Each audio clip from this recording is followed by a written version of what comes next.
ரொம்ப வருஷங்களுக்கு முன்னாடி ஒரு மசாலா வியாபாரி இருந்தாரு.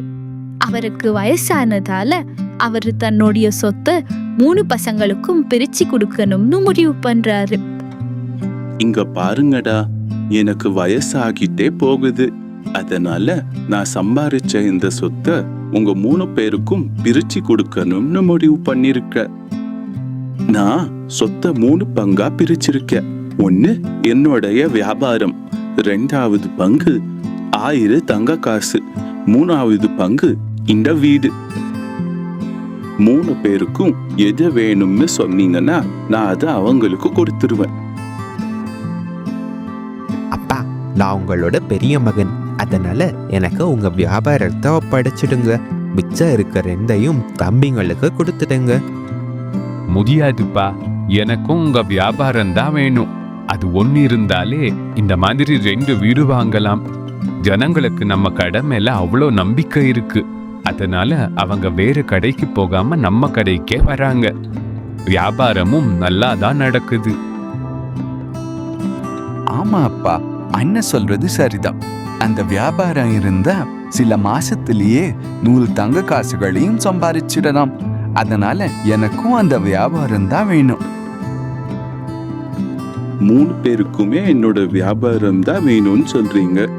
ஆனா ஒரு வியாபாரம் பண்ண அறிவு ரொம்ப முக்கியம். அதனால உங்க 3 பேர்ல யாரு ரொம்ப அறிவாளின்னு நிரூபிக்கிறீங்களோ அவங்களுக்கு தான் என்னோட வியாபாரம் சொந்தம்.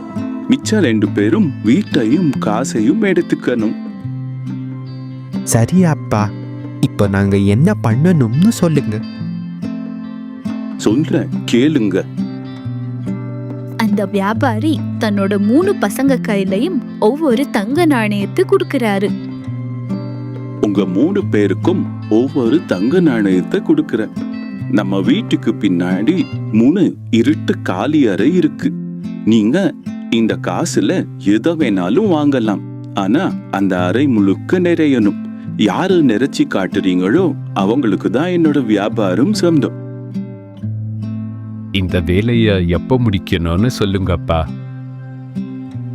நாளைக்கே முடிக்கணும். ஞாபகம் இருக்கட்டும், அந்த ஒரு தங்க காசை மட்டும்தான் பயன்படுத்தணும். அதுக்கு மேல உங்க காசை பயன்படுத்த கூடாது. சரிங்க அப்பா. 3 பேரும் அந்த ஒரு தங்க நாணயத்தை எடுத்துக்கிட்டு என்ன வாங்குறதுன்னு யோசிச்சுக்கிட்டே வெளியில போறாங்க. பெரிய மகன் ராமு நடந்துகிட்டே வெளியில போகும்போது ஒரு மாட்டு வண்டியில நிறைய வைக்கோல் இருக்கிறத பாக்குறான். அப்போ அவனுக்கு ஒரு யோசனை வருது. எப்படியும் இந்த வைக்கோலோட விலை கம்மியா தான் இருக்கும். நான் இதை வாங்கினா அந்த அறைய சுலபமாவே நிரப்பிடலாமே. இப்படி யோசிச்சுக்கிட்டே ராமு நிறைய வைக்கோலை வாங்கிட்டு வீட்டுக்கு போறான். அதே மாதிரி 2வது மகனும் விலை கம்மியான பஞ்சு மூட்டைகளை வாங்கிட்டு வீட்டுக்கு போறான். அவன் அதை வச்சு சுலபமா அறைய நிறைச்சிடலான்னு நினைக்கிறான். அடுத்து கடைசி மகன். ஆனா இவன் வெறும் ஒரு லாந்தர் விளக்க வாங்கிட்டு வீட்டுக்கு போறான். அடுத்த நாள் காலையில எல்லாரும் அவங்க அப்பா கிட்ட போறாங்க. எல்லாரும் போட்டிக்கு தயாரா இருக்கீங்கன்னு நினைக்கிறேன். ஆமா அப்பா, நாங்க தயாரா இருக்கோம். வாங்க போட்டியா ஆரம்பிக்கலாம். சரி, வாங்க போலாம். எல்லாரும் அந்த 3 அறை கிட்ட போறாங்க. முதல்ல பெரிய மகனோட அறைக்கு போறாங்க. அந்த அறை முழுக்க வைக்கோல் நிறைஞ்சு இருந்துச்சு.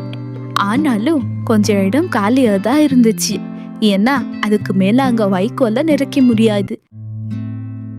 என்னடா ராமு, இன்னும் மேல எல்லாம் நிறைய இடம் காலியா இருக்கு. அப்பா, நான் என்னால முடிஞ்ச அளவுக்கு நிரப்பிருக்கேன்பா. இன்னும் வைக்கோல் மிச்சம் இருக்கு. ஆனா இதுக்கு மேல இந்த அறைக்குள்ள அதை எடுத்துட்டு வர முடியாது. சரி, வா, உன்னோட தம்பிங்க என்ன பண்ணிருக்காங்கன்னு பார்க்கலாம். எல்லாரும் அடுத்து 2வது மகனோட அறைக்கு போறாங்க. அந்த அறை முழுக்க பஞ்சு நிரம்பி இருந்துச்சு.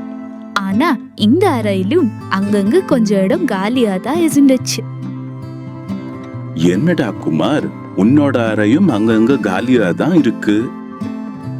அப்பா, அண்ணன் சொன்ன மாதிரி நம்ம எதை வச்சு நிரப்பினாலும் அறையில அங்கங்க கொஞ்சம் கொஞ்சம் காலி இடம் இருக்கதா செய்யும். ஆனா என்னோட அறை அண்ணனோட அறையை விட அதிகமா நிரம்பிருக்கு.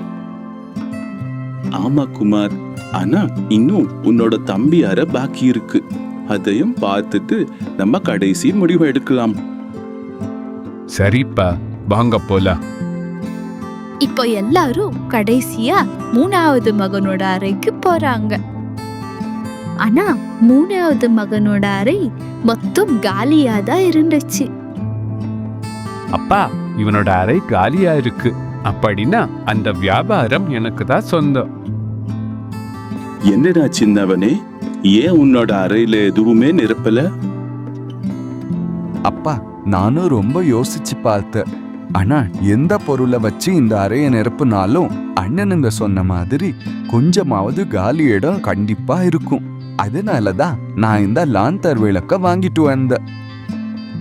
டேய் முட்டாள், ஒரே ஒரு விளக்க வச்சு எப்படிடா நீ இந்த அறையை நிரப்ப போற? அண்ணா, நான் இந்த லாந்தர் விளக்க வச்சு இந்த அறையை நிரப்ப போறது கிடையாது. அப்புறம் என்ன பண்ண போற? கொஞ்ச நேரம் இருங்க. இப்படி சொல்லிட்டு அவ அந்த அறையோட கதவை மூடிட்டு லாந்தர் விளக்க பத்த வைக்கிறான். உடனே அறையோட மூலை மூலைக்கும் வெளிச்சம் பரவ ஆரம்பிக்குது. அப்பா, இப்ப பாருங்க, இந்த அறை முழுக்க வெளிச்சத்தால நிரம்பிருக்கு.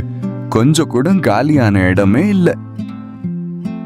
அண்ணனுங்க 2 பேருக்கும் அதிர்ச்சியில பேச்சே வரல. ஆனா அப்பாவோட முகத்துல சந்தோஷம் மட்டும் தெரியுது. ரொம்ப அருமை. நீ உன்னோட புத்திசாலித்தனத்தால இந்த அறையை நிரப்பியிருக்க. ஒரு வியாபாரத்துக்கு ரொம்ப முக்கியமா தேவையானது இப்படி யோசிக்கக்கூடிய அறிவு தான். அது உன்கிட்ட இருக்கு. அதனால என்னோட வியாபாரம் உனக்கு தான். மிச்சம் 2 பங்கையும் உன்னோட அண்ணனுங்க எடுத்துக்கட்டும். டேய் தம்பி, நாங்க 2 பேரும் பலத்தாலையும் பொருளாலையும் மட்டும்தான் யோசிச்சோம். ஆனா நீ தாண்டா சரியா புத்திய பயன்படுத்திருக்க. ஆமாடா தம்பி, ஒரு சின்ன விளக்க வச்சு இந்த அறை முழுக்க நிரப்பிட்ட. இந்த யோசனை எங்களுக்கு வரவே இல்லையே. அண்ணா, சில நேரத்துல பெரிய பொருள் தேவைப்படாது. ஒரு சின்ன யோசனையே போதுமானது. அந்த நாளையில இருந்து சின்ன மகன் அப்பாவோட வியாபாரத்தை ரொம்ப நல்லா நடத்தி வந்தான். அவனோட புத்திசாலித்தனத்தால அந்த வியாபாரம் இன்னும் பெரிய அளவுக்கு போச்சு. இந்த கதை நமக்கு சொல்றது என்னன்னா, கஷ்டப்பட்டு வேலை செய்வது முக்கியம்தான். ஆனா அதை விட புத்திசாலித்தனமா யோசிச்சு செய்வது இன்னும் முக்கியம். சில நேரங்களில் கஷ்டத்தை விட சரியான யோசனை தான் பெரிய வெற்றியை கொடுக்கும். கதை பிடிச்சிருந்தா லைக் பண்ணுங்க, ஷேர் பண்ணுங்க, அப்படியே சப்ஸ்கிரைப் பண்ணுங்க. பாய்.